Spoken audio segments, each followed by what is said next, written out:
Hi guys, welcome back to another video, and today we are doing a Renault Traffic. It's a terrible thing for people. Just turned up now, he's got clutch failure. It seems like the clutch pedal damper has failed. Clutch pedal damper's failed. You can see the crack right there.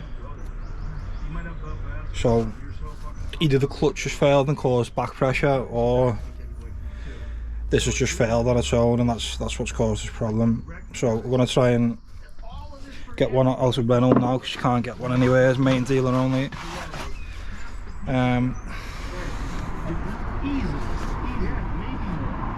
Try and get one, see how much it is, and get it fixed.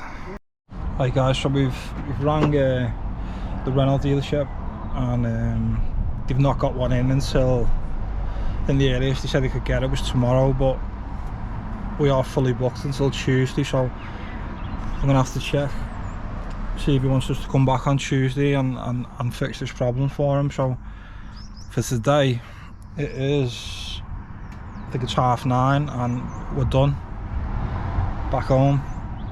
So thanks for watching, and like and subscribe if you like the video, and I'll see you in the next one.